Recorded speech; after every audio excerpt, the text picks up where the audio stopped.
أما بعد فأعوذ بالله من الشيطان الرجيم بسم الله الرحمن الرحيم يا أيها الذين آمنوا قوا أنفسكم وأهليكم نارا صدق الله العظيم وبلغنا رسوله النبي الكريم ونحن على ذلك لمن الشاهدين والشاكرين والحمد لله رب العالمين اللهم صل على سيدنا محمد وعلى آل سيدنا محمد وبارك وسلم. اللہ رب العزت کی دی ہوئی نعمتوں میں سے ایک بہت بڑی نعمت اولاد ہے. اولاد آنکھوں کا نور ہے، دل کا سرور ہے، گھر کی رونق ہے، بڑھاپے کا سہارا ہے اور قیامت کے دن والدین کے لیے درجات کی بلندی کا باعث ہے. اصول یاد رکھیں کہ اللہ تعالیٰ نے ہمیں اس دنیا میں جو نعمتیں عطا فرمائی ہیں، قیامت کے دن ایک ایک نعمت کے بارے میں سوال کیا جائے گا. ثم لتسألن یومئذ عن النعیم، ضرور بھی ضرور سوال کیا جائے گا، ایک ایک نعمت کے بارے میں پوچھا جائے گا. میرے بھائیو، اگر چھوٹی چھوٹی نعمتوں کے بارے میں سوال ہوگا تو پھولوں جیسے ہنستے مسکراتے بچے، کمپیوٹر جیسی ذہین اور فتین اولاد کے بارے میں قیامت کے دن سوال نہیں ہوگا. اولاد کے بارے میں قیامت کے دن ہم سے سوال کیا جائے گا. حضرت عبداللہ بن عمر رضی اللہ تعالی عنہما نے فرمایا، ادبوا اولادکم فانکم مسئولون عنہم، تم اپنی اولاد کی اچھی تربیت کرو کیونکہ تم سے اولاد کے بارے میں سوال کیا جائے گا. اولاد کی تربیت اور اولاد کی پرورش شریعت مطہرہ کی تعلیمات کے مطابق کی تھی یا نہیں کی تھی، یہ سوال ہوگا اور ہم نے اس سوال کا جواب دینا ہے. میرے بھائیو، جیسے نماز کے بارے میں قیامت کے دن سوال ہوگا، زکوٰۃ روزے کے بارے میں سوال ہوگا، حج کے بارے میں سوال ہوگا، ایسی ہی قیامت کے دن اولاد کی تربیت کے بارے میں بھی سوال کیا جائے گا. آج والدین اپنی اولاد کی تربیت کے سلسلے میں غفلت کا مظاہرہ کرتے ہیں، جس کے نتیجے میں اولاد سیدھے راستے سے ہٹ جاتی ہے، غلط راستے پہ چل پڑتی ہے. لیکن مزے کی بات یہ ہے کہ بچہ بگڑ گیا، والدین کہتے ہیں کہ ہمارا بچہ تو بڑا اچھا تھا، ماحول نے خراب کر دیا. ہمارا بیٹا تو بڑا سعادت مند تھا، دوستوں نے خراب کر دیا. یہ کہہ کر والدین اپنے آپ کو بری ذمہ کر دیتے ہیں کہ ہماری تو غلطی نہیں ہے، ماحول کی خرابی ہے کہ بچہ خراب ہو گیا، دوستوں نے بچے کو خراب کر دیا. نہ اپنی اوپر بات آنے دیتے ہیں، نہ اپنے بیٹے پر بات آنے دیتے ہیں. آئیے ہم پوچھتے ہیں اپنے محبوب صلی اللہ علیہ وسلم سے کہ جب بچہ بگڑتا ہے تو اس کی بگاڑ کا ذمہ دار کون ہوتا ہے؟ آج سے 14 صدیاں پہلے میرے محبوب صلی اللہ علیہ وسلم نے اسی سوال کا جواب دیا ہے. فرمایا، کل مولود یولد علی الفطرہ، ہر پیدا ہونے والا بچہ دین اسلام کا مزاج لے کے دنیا میں آتا ہے. بچہ فطری طور پہ دین کو پسند کرتا ہے. آپ لوگ نہیں دیکھتے کہ بچہ بالکل چھوٹا ہوتا ہے، اپنی والدہ کو نماز پڑھتے ہوئے دیکھتا ہے تو بھی مصلی پہ کھڑا ہو کر نماز پڑھنے کی کوشش کرتا ہے. کسی کو قرآن پڑھتے ہوئے دیکھتا ہے, یہ کہتے ہیں مجھے قرآن دے دو, میں نے بھی قرآن پڑھنا ہے. بچے کو کس نے سمجھایا ہے کہ بچہ نماز پڑھا کرو, نماز دین کا ستون ہے؟ بچے کو کسی نے نہیں سمجھایا. بچے کی فطرت میں اللہ نے دین کی محبت ڈالی ہوئی ہے, بچے کے خمیر میں اللہ نے دین کی رغبت ڈالی ہوئی ہے. ہم دیکھتے ہیں کہ بچہ جتنا چھوٹا ہوتا ہے اتنا ہی وہ دین کے ساتھ زیادہ محبت کرتا ہے, لیکن یہ بچہ جوں جوں بڑا ہوتا جاتا ہے, دین سے دور ہوتا جاتا ہے. ایک وقت وہ بھی آ جاتا ہے کہ وہ بچہ جب بچپن میں ماں اس کو مصلی پہ کھڑا نہیں ہونے دیتی تھی تو وہ رویا کرتا تھا کہ میں نے نماز پڑھنی ہے. آج اسی بچے کو زبردستی مصلی پہ کھڑا کر دیں, وہ پیچھے کو بھاگ جاتا ہے, نہیں پڑھتا. وہ بچہ جب ماں اس کو قرآن نہیں دیا کرتی تھی کہ قرآن کی بے حرمتی کر دے گا تو یہ روتا تھا کہ مجھے قرآن دے دو, میں نے قرآن پڑھنا ہے. آج اسی بچے کو زبردستی قرآن کے لیے بیٹھا دیں, وہ پیچھے کو بھاگ جاتا ہے, قرآن نہیں پڑھتا. آخر یہ تبدیلی کیوں آئی ہے؟ یہ بگاڑ کیوں پیدا ہو گیا؟ بچے تو اچھے ہوتے ہیں, اللہ نے ہر بچے کو اچھا پیدا کیا ہوتا ہے, بعد میں بچے بگڑتے ہیں. تو اس بگاڑ کا ذمہ دار کون ہے؟ قیامت کے دن کس سے پوچھا جائے گا؟ تو حضور صلی اللہ علیہ وسلم نے فرمایا فَأَبَوَاهُ يُحَوِّدَانِهِ, والدین اس کو یہودی بنا دیتے ہیں, او یُنَصِّرَانِهِ, والدین اس کو نصرانی بنا دیتے ہیں, او یُمَجِّسَانِهِ, والدین اس کو مجوسی بنا دیتے ہیں. حضور صلی اللہ علیہ وسلم نے بچے کی بگاڑ کا ذمہ دار والدین کو ٹھہرایا ہے.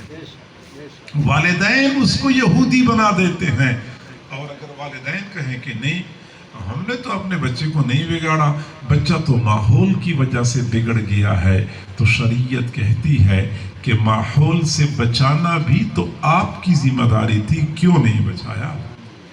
غلط دوستوں سے بچانا بھی تو آپ کی ذمہ داری تھی, کیوں نہیں بچایا؟ آخر کار قیامت کے دن والدین کو پکڑا جائے گا. والدین کو چاہیے کہ جہاں اولاد کی پیدائش پہ خوشیاں مناتے ہیں اور مبارکباد وصول کرتے ہیں, لوگوں کو مٹھائیاں کھلاتے ہیں, وہ اس چیز کا بھی خیال رکھیں کہ اس بچے کی تربیت ہماری ذمہ داری ہے, ورنہ اس پہ ہماری پکڑ اور ہمارا مواخذہ ہوگا. اور یہ بات یاد رکھیں کہ آج اگر ہم نے اپنے بچوں کی اچھی تربیت نہیں کی تو آخرت میں یہی بچے ہمارے لیے پکڑ کا ذریعہ بنیں گے, دنیا میں بھی یہی بچے ہمارے لیے درد سر بن جاتے ہیں. آپ لوگ نہیں دیکھتے ہماری اسی معاشرے میں کتنی مرتبہ ایسا ہوتا ہے کہ والد صاحب اپنے بیٹے سے اتنا تنگ آ جاتے ہیں کہ آخر میں کہہ بیٹھتے ہیں کہ بیٹا کاش کہ تو پیدا ہی نہ ہو چکا. اتنا والد تنگ آ جاتا ہے, بیٹا درد سر. والدین کی آدھی پریشانیاں نافرمان بیٹوں کی وجہ سے ہوتی ہیں. وہ کسی بندے سے پوچھا گیا کہ آپ کے کتنے بیٹے ہیں؟ اس نے کہا میرے 4 بیٹے ہیں. تو 4 بیٹے کیا کرتے ہیں؟ اس نے جواب دیا کہ چاروں دماغ کے ڈاکٹر ہیں. اب اس بندے کو بات سمجھ نہیں آئی کہ 4 بچے اور چاروں دماغ کے ڈاکٹر. تو کہنے لگا کہ آپ بڑی سعادت مند ہیں کہ 4 بیٹے ہیں, چاروں دماغ کے ڈاکٹر ہیں, تو وہ کہاں پہ ڈیوٹی سر انجام دیتے ہیں؟ اس نے کہا کہ چاروں فارغ ہیں. حیران ہو گیا, 4 بیٹے, چاروں دماغ کے ڈاکٹر اور چاروں فارغ, کوئی کام نہیں کرتے. کہنے لگا مجھے آپ کی بات سمجھ نہیں آ رہی. تب اس بندے نے کہا کہ میرے 4 بیٹے ہیں اور چاروں مجھے کہتے ہیں کہ تمہارا دماغ خراب ہے, اور چاروں مجھے کہتے ہیں کہ ہم تمہارا دماغ ٹھیک کر دیں گے. تو جو مجھے کہتے ہیں کہ تمہارا دماغ خراب ہے اور ہم تمہارا دماغ ٹھیک کر دیں گے, تو اس کا مطلب یہ ہے نا کہ میرے بیٹے دماغ کے ڈاکٹر ہیں.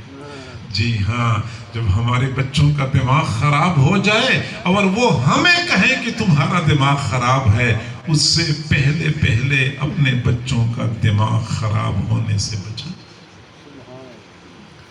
دماغ خراب ہونے سے بچائیں، یہ ضروری ہے۔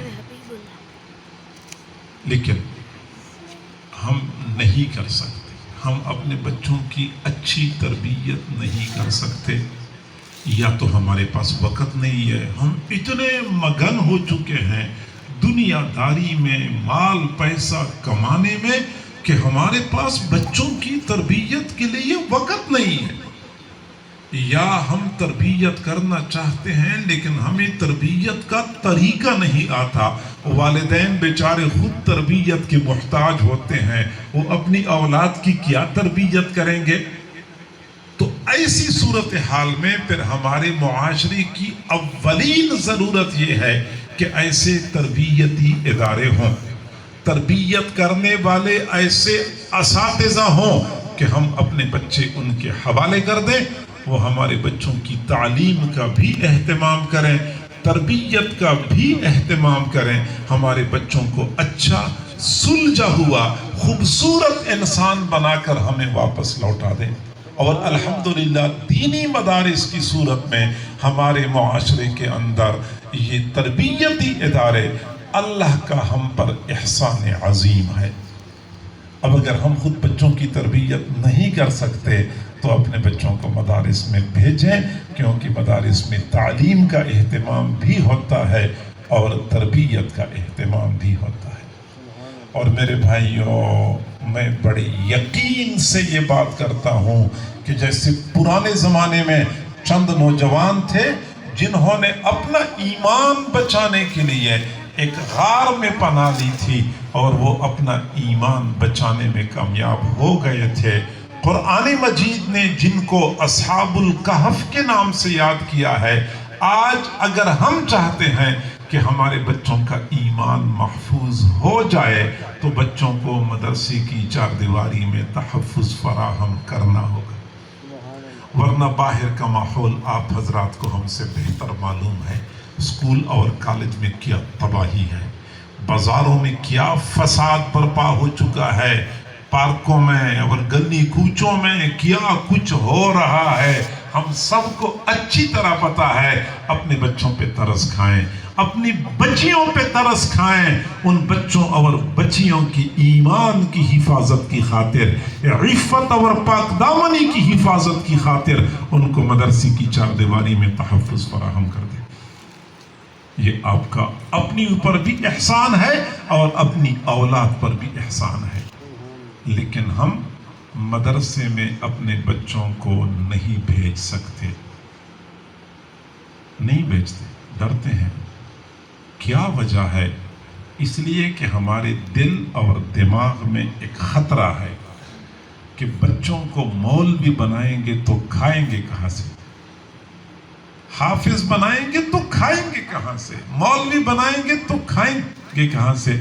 میں دوستوں سے کہا کرتا ہوں کہ تم بھی عجیب ہو، ایک طرف تو کہتے ہو کہ بچے کو مولوی بنائیں گے تو کھائیں گے کہاں سے، اور دوسری طرف کہتے ہو کہ مولوی بہت کھاتے ہیں۔ جی ہاں، الحمدللہ مولوی بہت کھاتے ہیں، اور آپ کو بھی کہتے ہیں کہ اپنے بیٹے ہمارے حوالے کر دو، ہم بھی کھائیں گے، آپ کے بیٹوں کو بھی کھلائیں گے، اور انشاءاللہ دنیا کی نعمتوں کے ساتھ ساتھ آخرت کی نعمتیں بھی ہمارا مقدر بنیں گی۔ جب مولوی بہت کھاتے ہیں تو آپ اپنے بچوں کو مولوی کیوں نہیں بناتے؟ میں تو مانتا ہوں الحمدللہ کہ اللہ ہمیں کھلاتا ہے، اور ایسے کھلاتا ہے کہ کئی مرتبہ دنیا والے رشک کرتے ہیں۔ بے بنیاد بات ہے کہ بچے کو مولوی بنائیں گے تو کھائے گا کہاں سے۔ قرآن مجید میں اللہ تعالیٰ نے ایک نیک خاتون کا تذکرہ فرمایا ہے۔ ابھی اس خاتون کی اولاد نہیں ہوئی تھی، لیکن پہلے سے اللہ کے ساتھ وعدہ کر لیا کہ مجھے جو اولاد ملے گی اس کو میں نے دین کے لیے وقف کرنا ہے۔ رب انی نظرت لک ما فی بطنی محررا فتقبل منی، اللہ میں ابھی سے منت مانتی ہوں کہ جو بھی اولاد مجھے ملے گی وہ دین کے لیے وقف، اللہ تو اس کو مجھ سے قبول کر لے۔ اور ایک وقت ایسا تھا کہ ابھی بچہ پیدا نہیں ہو چکا ہوتا تھا، والدین منصوبے بنانا شروع کر دیتے تھے کہ ہم نے بچے کو حافظ بنانا ہے، ہم نے بچے کو محدث بنانا ہے، فقیہ بنانا ہے۔ یہ اچھا وقت تھا کہ بچے کی پیدائش سے پہلے والدین اپنے بچے کو دین کے لیے وقف کیا کرتے تھے۔ اور آج تو افسوس سے کہنا پڑتا ہے کہ ابھی شادی کے ابتدائی ایام ہوتے ہیں، میاں بیوی آپس میں منصوبے بنا رہے ہوتے ہیں کہ بیٹا پیدا ہوگا تو ہم ڈاکٹر بنائیں گے، بیٹا پیدا ہوگا تو ہم انجینئر بنائیں گے۔ شروع سے ہماری تمنائیں اور ہماری آرزوئیں ایسی بنی ہوئی ہیں، ہماری آرزوئیں خراب ہو چکی ہیں، ہماری تمنائیں خراب ہو چکی ہیں۔ میری دعا سے قضا تو بدل نہیں سکتی، میری دعا سے قضا تو بدل نہیں سکتی، مگر ہے اس سے یہ ممکن کہ تو بدل جائے۔ تیری دعا ہے کہ ہو تیری آرزو پوری، میری دعا ہے تیری آرزو بدل جائے اور تمہاری آرزوئیں بدل جائیں، تمنائیں بدل جائیں، پھر کہیں جا کے بات بنے گی۔ چنانچہ عثمان نے کہا اللہ مجھے آپ نے جو اولاد دینی ہے میں منت مانتی ہوں کہ وہ دین کے لیے وقف ہوگی۔ اللہ تعالیٰ نے بیٹی عطا فرمائی، ماں نے بیٹی کا نام مریم رکھا، وَإِنِّي سَمَّيْتُهَا مریم، میں نے بچی کا نام مریم رکھا ہے۔ وہ مریم علیہ السلام جن کا تذکرہ قرآن پاک میں جا بجا ہو چکا ہے۔ حضرت مریم علیہ السلام کی پرورش ان کے خالو حضرت زکریا علیہ السلام کر رہے تھے، وَكَفَّلَهَا زکریا، قرآن میں اس کا تذکرہ موجود ہے۔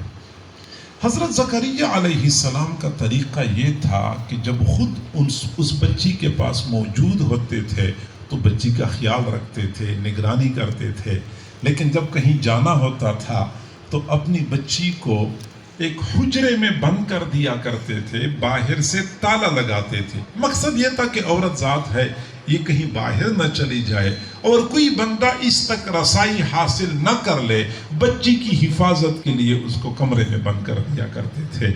جب کام کاج سے فارغ ہو کر واپس لوٹتے تھے تو قرآن کہتا ہے کلما دخل علیہا زکریا المحراب وجد عندها رزقا، جب بھی حضرت زکریا علیہ السلام حجرے میں داخل ہوتے تھے حضرت مریم علیہ السلام کے پاس قسم قسم کے پھل پڑے ہوتے تھے، قسم قسم کا رزق پڑا ہوتا تھا۔ قال یا مریم انا لک ھذا، مریم میں نے تو کمرے کا دروازہ بند کر دیا تھا، باہر سے تالا لگایا تھا، کھڑکی بھی نہیں ہے، روشن دان بھی نہیں ہے، بند کمرے میں یہ رزق کہاں سے آ گیا؟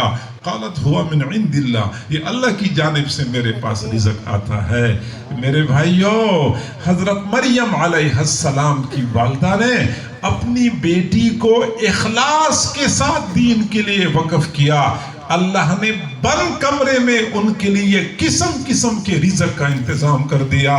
آج آپ اپنی اولادوں کو اخلاص کے ساتھ دین کے لیے وقف کر دیں، آج بھی اللہ تعالیٰ آپ کی اولاد کے لیے بند کمرے میں قسم قسم کے رزق کا انتظام کرے گا۔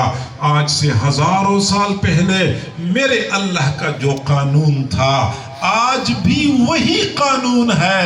اللہ کے قوانین نہیں بدلتے، وَلَن تَجِدَ لِسُنَّةِ اللَّهِ تَبْدِيلًا، اللہ کے قوانین میں کوئی تبدیلی نہیں آتی۔ اپنی اولادوں کو وقف کر کے دیکھ لیں اخلاص کے ساتھ، پھر تماشا دیکھیں کہ اللہ تعالیٰ آپ کے اخلاص کی کیا قیمت لگاتا ہے اور کیا عوض اور کیا بدل آپ کو عطا کرتا ہے۔ یہ تو بے بنیاد باتیں ہیں کہ بچہ مولوی بنے گا تو کھائے گا کہاں سے؟ کبھی آپ لوگوں نے مولوی کو بھوکا دیکھا ہے؟ کبھی آپ لوگوں نے مولوی کو بے لباس دیکھا ہے کہ مولوی کے پاس بیچارے کے پاس کپڑے نہیں تھے؟ دوستوں میں تو کہا کرتا ہوں تم 3 پیس پہنتے ہو، ہم الحمدللہ 6 پیس پہنتے ہیں۔ تم 3 پیس کے سوٹ پہنتے ہو، ہم 6 پیس. میرے بھائیو 6.5 میٹر صرف میری پگڑی ہے اور 4 میٹر سے آپ لوگ سوٹ سلواتے ہیں. الحمدللہ پگڑی بھی ہے تو ماشاءاللہ ایک رومال بھی ہے، بڑا کھلا ڈھلا لباس بھی ہے، اور اندر بنیان اور ٹوپی. الحمدللہ الحمدللہ صاف ستھرا استری شدہ چمکتا دمکتا لباس اللہ ہمیں دیتا ہے. آپ لوگ اس پروپیگنڈے سے متاثر ہو جاتے ہو کہ بھوکا مر جائے گا اگر مولوی بن گیا، اور کھلی آنکھوں سے جو دیکھتے ہو اس پہ آپ غور نہیں کرتے کہ ہم کھلی آنکھوں سے دیکھ رہے ہیں کہ مولوی عائش کر رہے ہیں. آپ اندازہ لگائیں کہ ہمارا یہ ملک قرضوں پہ چل رہا ہے. اگر میں کہہ دوں کہ خیرات پہ چل رہا ہے تو یہ زیادہ برا نہیں ہوگا. ہمارے حکمران بیچارے باہر کی دنیا میں چلے جاتے ہیں، کچھ جھولی پھیلا کے کچھ خیرات مانگ کے لے آتے ہیں، تو پھر جس مرتبہ زیادہ خیرات مل جائے تو بیان جاری کرتے ہیں کہ دورہ بڑا کامیاب رہا، خیرات زیادہ مل گئی. میرے بھائیو خیرات پہ چل رہی ہے یہ حکومت، قرضوں پہ چل رہی ہے یہ حکومت. قرضوں پہ قرضے لیے جا رہے ہیں. اور آج اگر کسی کے بیٹے کو سرکاری نوکری مل جائے، لوگ کہتے ہیں فلاں کے بیٹے کو سرکاری نوکری مل گئی ہے، فلاں کے بیٹے کو پکی نوکری مل گئی ہے، پورے محلے میں شور اٹھتا ہے. اور اس گھر کے لوگ اتنے مطمئن ہوتے ہیں، وہ کہتے ہیں بس ہمارے بیٹے کی سرکاری نوکری لگ گئی ہے، ہر مہینے 1,00,000 روپے تنخواہ آئے گی، ہمارا روزی روٹی کا مسئلہ حل ہو گیا. قرضوں پہ چلنے والی سرکار اور خیرات پہ چلنے والی سرکار کی نوکری کسی کو مل جاتی ہے، وہ اتنا مطمئن ہوتا ہے. اور میں اس سرکار کی نوکری کر رہا ہوں جو زمین اور آسمان کے خزانوں کی مالک ہے. مجھے ڈر لگتا ہے کہ میں کھاؤں گا کہاں سے. یہ میری ایمانی کمزوری کی دلیل ہے. بتوں سے تجھ کو امیدیں، خدا سے نا امیدی. بتوں سے تجھ کو امیدیں، خدا سے نا امیدی. مجھے بتا تو صحیح اور کافری کیا ہے. مخلوق کے خدا کے وعدوں پہ بڑا یقین اور ایگریمنٹ ہو چکا ہے، نوکری لگ گئی ہے. اور اللہ رب العزت نے قرآن مجید میں 20 مرتبہ یا تو صراحتاً فرمایا یا اشارتاً فرمایا کہ تمہارا رزق میرے ذمہ ہے. ہم پھر بھی پریشان ہوتے ہیں کہ بچہ بڑا ہوگا تو کھائے گا کہاں سے. بہت عرصہ پہلے کی بات ہے، میں نے ایک تحریر پڑھی، میرے بھائیوں تحریر پڑھی. ایک دکاندار لکھتا ہے کہ دوپہر کا وقت تھا، میں اپنی دکان پہ بیٹھا ہوا تھا کہ ایک نشئی آیا اور مجھے کہنے لگا کہ مجھے 10 روپے دے دو. میں نے کہا کہ کیا کرنا ہے؟ اس نے کہا میں نے نشہ خریدنا ہے. یہ وہ وقت تھا کہ 10 روپے کا بھی نشہ مل جاتا تھا. اب تو 10 روپے کی سگریٹ بھی نہیں ملتی نا. سگریٹ کی قیمت کیا ہے؟ کتنے کی مل جاتی ہے؟ 15 روپے کی. آپ بتائیں بابا جی. دیکھیں ان کو پتا ہے بابا جی کو. کتنے کی ملتی ہے؟ 15 روپے کی ملتی ہے. دن میں کتنی پیتے ہیں یہ لوگ؟ آپ تو نہیں پیتے. خیر ایک ڈبی میں کتنے؟ 20. 15 روپے کی ایک سگریٹ اور 20 سگریٹ روزانہ پی جاتے ہیں تو کتنے پیسے ہو گئے؟ 300 روپے تو ہم دھوئے کے ساتھ اڑا دیتے ہیں. مسجد میں دینے کی باری آ جائے، مدرسے میں دینے کی باری آ جائے تو اچھا چلو اس وقت 10 روپے کا نشہ مل جاتا تھا. بچہ آپ لوگ شور نہ کریں، بچہ شور نہ کرے جی. تو 10 روپے کا نشہ بھی مل جاتا تھا. وہ دکاندار کہتا ہے کہ میں نے اس سے کہا کہ خدا کے بندے آپ نے کیا نشہ خریدنا ہے، کھانے کا وقت ہے، بیٹھ جاؤ میں آپ کے لیے کھانا منگواتا ہوں. وہ نشئی نے بڑی بے نیازی سے کہا کہ روٹی کا ذمہ اللہ نے لیا ہے، مجھے اس کی پرواہ نہیں ہے، وہ مجھے کھلائے گا، مجھے صرف نشے کے لیے پیسے چاہیے. کہ تو اتنا یقین تھا کہ روزی وہ کھلائے گا، روٹی وہ کھلائے گا، مجھے اس کی پرواہ نہیں ہے. کہتے نہ چاہتے ہوئے بھی میں نے اس کو 10 روپے دے دیے. اتنا وہ خوش ہو گیا کہ نشے کا انتظام ہو گیا. اچھلتا کودتا ہوا جا رہا تھا. مجھے بھی خیال آیا کہ کہیں سے نشہ خریدنا ہے. میں نے سوچا کہ میں پیچھے پیچھے چلتا ہوں کہ یہ کہاں سے خریدتا ہے. اب وہ آگے آگے، میں پیچھے پیچھے. آگے گلی میں ایک اور منظر ہم نے دیکھا کہ ایک گھر میں شادی ہو رہی تھی. گھر کے بالکل سامنے خالی پلاٹ میں مہمان بیٹھ کے کھانا کھا رہے تھے. اب گھر سے لوگ کھانا پہنچا رہے تھے، مہمانوں کو پیش کر رہے تھے. میں نے دیکھا کہ ایک نوجوان گھر سے نکلا، اس کے ہاتھ میں چاولوں کا ٹرے تھا، اور جو ہی گلی میں پہنچا کوئی ٹھوکر لگی کہ وہ ٹرے ہاتھ سے گر گیا، اور ایسے گرا کہ چاول نیچے، ٹرے اوپر. اس نے ٹرے تو اٹھا لیا، چاول تو نہیں اٹھانے تھے. چاول ان کی ڈھیری لگ گئی، وہ چلا گیا. پیچھے سے نشئی پہنچ گیا. جب نشئی نے دیکھا کہ چاول رکھے ہوئے ہیں، ڈھیری بنی ہوئی ہے، وہیں بیٹھ گیا اور کھانا شروع کر دیا. نشئی چاول کھا رہا تھا کہ پیچھے سے میں پہنچ گیا. میں پہنچ گیا تو نشئی نے مجھے پہچان لیا کہ وہی دکاندار ہے. تو کہنے لگا کہ ویسے تو میرا اللہ مجھے برتن میں کھلاتا ہے، ویسے تو میرا اللہ مجھے برتن میں کھلاتا ہے، لیکن آج کل ذرا مجھ سے ناراض ہے، اس لیے زمین پر گرا کر کھلا رہا ہے. پھر نشئی نے اگلی بات کی کہ وہ رب کریم اتنا ہے کہ وہ ناراض بھی ہو جائے پھر بھی بندے کو بھوکا نہیں رکھتا. ناراض بھی ہو جائے پھر بھی بندے کو بھوکا نہیں رکھتا. جی ہاں، آپ لوگوں نے کئی مرتبہ دیکھا ہوگا کہ ماں اپنے بیٹے سے ناراض ہو جاتی ہے، بیٹے سے کہتی ہے کہ بیٹا میرے کمرے میں نہیں آنا. بیٹا سلام کرتا ہے، ماں اپنے بیٹے کو سلام کا جواب نہیں دیتی. بیٹا معافی مانگنے کے لیے آتا ہے، ماں کہتے ہیں بیٹا معافی مانگنے کے لیے بھی نہیں آنا، میرے سامنے نہیں آنا. ماں بہت ناراض ہوتی ہے، بیٹے سے بات بھی نہیں کرنا چاہتی. لیکن عشاء کے بعد ماں اپنی بیٹی کو بلاتی ہے کہ بیٹا میں نے سونا ہے، مجھے نیند آ رہی ہے. آپ ذرا خیال کریں کہ جب آپ کا بھائی آ جائے تو اس کو کھانا کھلا دینا، ایسا نہ ہو کہ آپ کا بھائی بھوکا سو جائے. ماں اپنے بیٹے سے سخت ناراض ہے، لیکن وہ نہیں برداشت کرتی کہ میرا بیٹا بھوکا سو جائے. تو وہ اللہ جو پوری دنیا کی ماؤں سے بڑھ کے محبت کرتا ہے اپنے بندوں کے ساتھ، وہ اپنے بندوں کو بھوکا کیوں رکھے گا؟ وہ اللہ تعالیٰ نے تو فرعون کو بھی بھوکا نہیں رکھا، جو کہا کرتا تھا کہ انا ربکم الاعلی، میں تمہارا بڑا رب ہوں. اللہ نے فرعون کو بھی بھوکا نہیں رکھا. تو وہ بچے جو روزانہ سجدوں میں سینکڑوں مرتبہ کہتے ہیں سبحان ربی الاعلی، اللہ ان بچوں کو کیوں بھوکا رکھے گا؟ تو بھی بنیاد بات ہے کہ بچے کو مولوی بنائیں گے تو کھائے گا کہاں سے؟ میرے بھائیوں، اپنے بچوں پہ ترس کھائیں، اپنی بیٹیوں پہ ترس کھائیں، ان کو قرآن کی تعلیم سے آراستہ و پیراستہ کر دیں. اور یاد رکھیں، ہم دنیا میں اگرچہ حافظ بننے کے یا حافظ بنانے کے فائدے اپنی آنکھوں سے نہیں دیکھ سکتے، لیکن ہم مسلمان ہیں. ہمارا یہ عقیدہ ہے کہ جب یہ آنکھیں بند ہو جائیں گی تو ایک اور جہان ہمیں نظر آئے گا. تو اس جہان میں پتہ چلے گا کہ اپنے بچے کو حافظ بنانے کا کیا فائدہ نکلا. چنانچہ ہم قبروں میں ہوں گے، ہمارے بچوں کے اعمال ہمارے لیے راحت کا ذریعہ بنیں گے. قیامت کے دن ہمارے بچے ہمارے لیے نجات اور درجات کی بلندی کا ذریعہ ثابت ہوں گے. ہمیں چاہیے کہ ہم اپنی اولاد کو قرآن کا حافظ بنائیں، قاری بنائیں، عالم بنائیں. مکہ مکرمہ میں ایک قبرستان ہے جنت المعلی.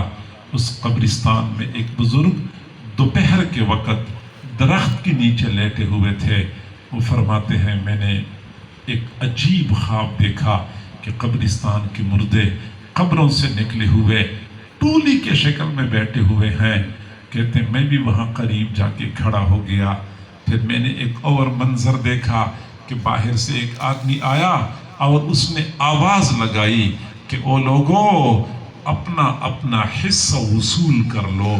جو ہی اس نے آواز لگائی سارے لوگ ایک طرف کو بھاگ پڑے. ایک بندہ وہاں بیٹھا ہوا تھا، وہ نہیں گیا. تو میں نے پوچھا کہ یہ لوگ کہاں چلے گئے؟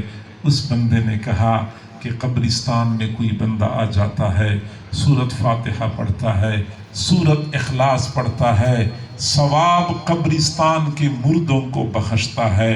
وہ جو آنے والا بندہ آ کے اعلان کر رہا تھا وہ فرشتہ ہے، وہ آ کے اعلان کرتا ہے کہ اس ثواب میں سے اپنا اپنا حصہ وصول کر لو۔ اس لیے لوگ ایک طرف کو بھاگ پڑتے ہیں اپنا حصہ وصول کرنے کے لیے۔ وہ کہتے ہیں میں نے پوچھا کہ آپ تو نہیں گئے، اس نے کہا ضرورت ہی نہیں ہے۔ میں نے کہا آپ کو ثواب کی ضرورت نہیں، اس نے بڑی بے نیازی سے کہا کہ جی ہاں مجھے ثواب کی ضرورت نہیں۔ میں حیران ہو گیا، میں نے کہا آپ کو ثواب کی ضرورت کیوں نہیں؟ تب اس نے جواب دیا کہ مجھے ثواب کی ضرورت اس لیے نہیں کہ میرا ایک بیٹا حافظ قرآن ہے، ایک بیٹا حافظ قرآن ہے۔ میرا وہ بیٹا پورا دن اپنے شاگردوں کو قرآن پڑھاتا ہے، پورے دن میں شاگرد جتنا قرآن پڑھ لیتے ہیں وہ سارا ثواب میرے بیٹے کے کھاتے میں لکھ دیا جاتا ہے، میرے بیٹے کا سارا ثواب میرے کھاتے میں لکھ دیا جاتا ہے۔ مجھے روزانہ تھوک کے حساب سے اتنا ثواب ملتا ہے کہ پرچون کے ثواب کے لیے بھاگنے کی ضرورت ہی محسوس نہیں کرتا۔ میرے بھائیوں، ایک قاری صاحب درسگاہ میں پڑھا رہے ہوتے ہیں تو اس کے پاس 30 بچے ہوتے ہیں، بعض قاریوں کے پاس 40 بھی ہوتے ہیں، بعض 50 بھی بٹھا دیتے ہیں۔ لیکن اگر 30 بچے ہوں تو یہ جو صبح سے لے کے شام تک بچے قرآن پڑھتے ہیں یہ ایک دن میں کم از کم 10 پارے تلاوت کر لیتے ہیں۔ تو اگر 30 بچے ہوں اور ایک بچہ 10 پارے تلاوت کرے تو 30 بچوں کی کل کتنی تلاوت بن جائے گی؟ کتنے پارے ہو جائیں گے؟ کوئی حساب آتا ہے؟ میری بات سمجھ رہے ہیں یا ویسے لگاؤں میں؟ جی ایک بچہ 10 پارے پڑھتا ہے، 30 بچے ہوں گے تو کتنے پارے ہو جائیں گے؟ 300 پارے ہو جائیں گے۔ اب اندازہ لگائیں یہ 300 پارے تلاوت ہوئی ہے، پڑھانے والا استاد کے کھاتے میں، استاد کے والدین منو مٹی تلے دبے ہوئے ہیں اور روزانہ بغیر کسی تعطل کے 300 پارے تلاوت کا ثواب ان کو پہنچ رہا ہوتا ہے۔ وہ والدین کتنے خوش نصیب ہوتے ہیں۔ ایک مرتبہ الف لام میم پڑھتے ہیں 30 نیکیاں ملتی ہیں، جب 300 پارے تلاوت کا ثواب ہوگا۔ میرے بھائیوں، یہ خوش نصیب آپ بھی بن سکتے ہیں، یہ میں بھی بن سکتا ہوں۔ ہمت کریں، اپنے بیٹوں کو قرآن کا حافظ اور قاری بنائیں، یہ قرآن پڑھائیں گے اور ہمیں تسلسل کے ساتھ بلا حساب ثواب ملتا رہے گا۔ یہ تو دنیا کی بات ہے، پھر آخرت کا دن وہ شدید دن ہے۔ میرے بھائیوں، اس وقت سورج ہم سے کروڑوں میل دور ہے، کروڑوں میل دور ہے، لیکن پھر بھی ابھی تو مئی کا مہینہ ہے۔ دن کے وقت کتنی گرمی ہوتی ہے؟ جولائی کے مہینے میں سورج اپنی جوبن پہ ہوتا ہے، دن کے 1 بجے کا وقت ہوتا ہے۔ کوئی بندہ اس فرش پہ، مسجد کے صحن میں جو فرش ہے، اس پہ جوتیوں کے بغیر، صف کے بغیر، ننگے فرش پہ کوئی بندہ 5 منٹ کے لیے کھڑا ہو کے دکھا دے، پتہ چل جائے گا کہ سورج کیا آگ برسا رہا ہے۔ یہ کروڑوں میل دور سورج اس قدر شدید آگ برسا رہا ہوتا ہے، اور وہ دن آنے والا ہے جو سورج ایک کروڑ میل کے فاصلے پہ نہیں ہوگا، 1,00,000 میل کے فاصلے پہ نہیں ہوگا، سورج ایک نیزے کے برابر آ چکا ہوگا، آگ برسا رہا ہوگا، زمین پیتل کی بنی ہوئی آگ کے انگارے کی طرح مکمل سرخ ہوگی۔ وہاں پہ اس میدان میں لوگوں نے کھڑا ہونا ہے، پاؤں میں جوتے نہیں ہوں گے، سر پہ ٹوپی پگڑی نہیں ہوگی۔ کتنی دیر کے لیے کھڑا ہونا ہے؟ 5 منٹ کے لیے نہیں، 5 سالوں کے لیے نہیں، 500 سالوں کے لیے نہیں۔ قرآن عظیم الشان اس بات پہ گواہ ہے کہ قیامت کا وہ ایک دن 50,000 سالوں کے برابر ہے، 50,000 سالوں کے برابر کا دن، اور اوپر سے اتنی گرمی، نیچے سے زمین آگ کے انگارے کی طرح سرخ۔ کھڑا ہونا ہے۔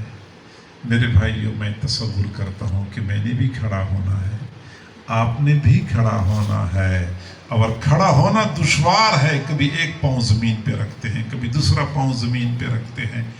اس دوران کچھ ایسے سعادت مند بچے ہوں گے جب ان کو کہا جائے گا کہ جنت میں چلے جاؤ، وہ کہیں گے اکیلے، ہم نے اکیلے تو جنت میں نہیں جانا، ہمارے ساتھ وعدہ کیا گیا تھا کہ 10 بندوں کو اپنے ساتھ لے کے جاؤ گے، ہمارے ساتھ وہ وعدہ پورا کر دیا جائے۔ تب ان کو کہا جائے گا کہ جاؤ حشر کے میدان میں، تم جن کو چاہو اپنے ساتھ جنت میں لے جاؤ۔ میرے بھائیوں، میں تصور کرتا ہوں کہ اس گرما گرمی میں، شدید سختی کی حالت میں وہاں کھڑا ہوں، میرے دائیں طرف بھی کچھ لوگ کھڑے ہیں، بائیں طرف بھی کچھ لوگ کھڑے ہیں، میرا بیٹا مجھے تلاش کرتے ہوئے ادھر ادھر بھاگ رہا ہے، پتہ نہیں میرے ابو کدھر ہوں گے، پتہ نہیں میرے بھائی جان کدھر ہوں گے۔ ادھر ادھر تلاش کرتے کرتے دور سے مجھ پہ نظر پڑتی ہے، آواز لگاتا ہے کہ ابو جی پریشان نہ ہونا، میں پہنچ گیا ہوں، میں پہنچ گیا ہوں۔ میرے بھائیوں، ابو جی کے لفظ میں اتنی مٹھاس ہے کہ اس وقت دنیا میں بھی اگر آپ اپنے بیٹے کو بلاتے ہیں، عبداللہ عبداللہ، اپنے کمرے سے بھاگتا ہوا آ جائے، جی ابو جی، جی ابو جی کیا حکم ہے، وہ جب ابو جی کا لفظ بولتا ہے بندے کی آنکھیں بھی ٹھنڈی ہو جاتی ہیں، دل بھی ٹھنڈا ہو جاتا ہے۔ اس دنیا میں اگر ابو جی کا لفظ اتنا پیارا لگتا ہے تو جب قیامت کے دن سختی کے عالم میں اپنا بیٹا دور سے پکارے، ابو جی پریشان نہ ہونا، میں پہنچ گیا ہوں، میرا بیٹا بھاگتا ہوا میرے پاس آتا ہے، مجھے ہاتھ سے پکڑ کے لے جانا شروع کر دیتا ہے۔ میرے دائیں طرف بائیں طرف کے لوگ حسرت بھری نگاہوں سے دیکھ رہے ہوں گے، کاش کہ ہم بھی اپنے بیٹوں کو حافظ بنا لیتے۔ پھر میرا بیٹا مجھے ہاتھ سے پکڑ کے جنت میں نہر کے کنارے عالیشان محل کے ٹھنڈے سائے میں لے جائے۔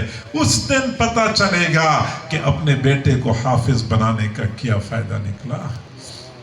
اور اس کے بالمقابل کچھ ایسے بدقسمت نوجوان ہوں گے جب ان کو کہا جائے گا کہ جہنم میں چلے جاؤ، وہ کہیں گے اکیلے، ہم نے تو اکیلے جہنم میں نہیں جانا، ہم تباہ ہو چکے ہیں، ہم برباد ہو چکے ہیں، لیکن ہماری تباہی و بربادی میں کسی اور کا ہاتھ تھا، ہمیں تو نہیں پتا تھا کہ ادھر جانا ہے یا ادھر جانا ہے، ہمارے بڑوں نے ہمیں جس راستے پہ چلایا ہم اسی راستے پہ چلتے رہے، ہمارے بڑوں نے ہمیں سیدھے راستے سے گمراہ کر دیا تھا۔ اِنَّا اَطَعْنَا سَادَتَنَا وَكُبَرَاءَنَا فَأَضَلُّونَا السَّبِيلَ، ہم نے اپنے بڑوں کی بات مانی تھی، ہمارے بڑوں نے ہمیں سیدھے راستے سے گمراہ کر دیا تھا۔ ربنا آتِهِمْ ضِعْفَيْنِ مِنَ الْعَذَابِ، اے ربا ہمارے بڑوں کو ہم سے دگنا عذاب عطا کر دے، وَلْعَنْهُمْ لَعْنًا كَبِيرًا، ان پر زبردست لعنت مسلط کر دے۔ پھر یہی بیٹے ہوں گے قیامت کے دن اللہ کے دربار میں والدین کے خلاف شکایت کریں گے، انہی بڑوں نے ہمیں سیدھے راستے سے گمراہ کر دیا تھا، ان کو ہم سے دگنا عذاب عطا کر دے۔ میرے بھائیوں، میں کوئی ہوائی باتیں نہیں کر رہا، میں کوئی خواب و خیال کی باتیں نہیں کر رہا، میں قرآنی حقائق آپ کے سامنے کھول رہا ہوں۔ آج وقت ہے اپنی اولاد کے بارے میں درست فیصلہ کر لیں۔ قیامت کے دن آپ یہ نہیں کہہ سکیں گے کہ ہمیں سمجھانے والا کوئی نہیں آیا تھا، ہمیں بتانے والا کوئی نہیں آیا تھا، ہم نے اپنا فرض فریضہ پورا کر لیا۔ عمل کرنا یہ آپ کا کام ہے، مرضی آپ کی ہے۔ اپنے بچے کو ایسا بنائیں کہ قیامت کے دن آپ کو ادب اور احترام کے ساتھ ہاتھ سے پکڑ کے جنت میں لے جائے، یا گریبان سے پکڑ کے اپنے ساتھ گھسیٹتا ہوا جہنم میں لے جائے۔ مرضی ہماری ہے ہم اپنے بچوں کو کیسے بناتے ہیں۔ ضرورت اس بات کی ہے، مولانا نے ماشاءاللہ قدم اٹھایا اور آپ حضرات کے لیے بچوں کی تعلیم و تربیت کے لیے ادارے کی بنیاد رکھی. حضرات علماء کرام اپنے حصے کا کام کر لیتے ہیں. انہوں نے اپنے حصے کا کام کر لیا. آگے اب آپ کے حصے کا کام باقی ہے کہ آپ کیسے اس مدرسے کو آباد کرتے ہیں اور اس موقع سے کیسے فائدہ اٹھاتے ہیں. اپنے بچوں کو آپ کیسے قرآن اور حدیث کی تعلیم سے آراستہ پہ راستہ کرتے ہیں. اب یہ آپ کی ذمہ داری ہے. قیامت کے دن نہ آپ کا یہ بہانہ چلے گا کہ ہمیں پتہ نہیں تھا، نہ یہ بہانہ چلے گا کہ ہمارے ہاں تو قرآن کی تعلیم کا انتظام نہیں تھا. سارے بہانے ختم ہو چکے ہیں. اپنی اوپر ترس کھائیں، اپنی اولاد پہ ترس کھائیں، اپنے بچوں کو اور بچیوں کو قرآن کی تعلیم سے آراستہ پہ راستہ کر دیں. اور صرف یہ نہیں کہ ہم نے اپنے بچوں کو قرآن کی تعلیم کے لیے بھیجنا ہے، بلکہ مدارس کی تعمیر میں، ترقی میں، انتظامات میں اپنا مثبت کردار ادا کریں. اہل ادارہ کے ساتھ تعاون کریں تاکہ قیامت کے دن آپ علماء اور طلباء کے خدام میں شامل ہو جائیں. اللہ کریم ہم سب کو سمجھنے اور عمل کرنے کی توفیق عطا فرمائے. وآخر دعوانا ان الحمدللہ رب العالمین. آمین. الحمدللہ رب العالمین والعاقبۃ للمتقین والصلاة والسلام علی رسولہ محمد وآلہ وأصحابہ اجمعین. کریم پروردگار، ہم تیرے عاجز و مسکین بندے ہیں، تیرے سامنے دست بدعا ہیں. اللہ ہماری مسکنت پہ ترس کھا لیجئے، ہماری عاجزی پہ رحم فرما لیجئے. اللہ ہمارے گناہوں کو معاف فرما، ہماری خطاؤں کو معاف فرما. پیارے پروردگار، اندھیری رات کا وقت ہے. دنیا کے بادشاہوں نے اپنے دروازے بند کر رکھے ہیں. تیرا در اب بھی کھلا ہے. تیرے چند فقیر بندے تجھے منانے کے لیے جمع ہو چکے ہیں. بہنیں بیٹیاں بھی دعاؤں پر آمین کہہ رہی ہیں. پیارے اللہ، تجھ سے رحمتوں کی خیرات مانگتے ہیں. رحمتوں کے دروازے کھول دیجئے، خالی جھولیاں بھر دیجئے، اٹھے ہوئے ہاتھوں کی لاج رکھ لیجئے. کریم پروردگار، اے رحیم پروردگار، اے حنان و منان پروردگار، اے ہمارے پیارے پروردگار، جتنے حضرات موجود ہیں، یہ خواتین موجود ہیں، ہم فقیروں کے پاس دینے کے لیے دعائیں ہیں. تیرے پاس دینے کے لیے وسیع خزانے ہیں. ان کو اپنے وسیع خزانوں سے مالا مال فرما. وہ سب کچھ عطا فرما جو ان کی چاہت ہے یا ان کی ضرورت ہے.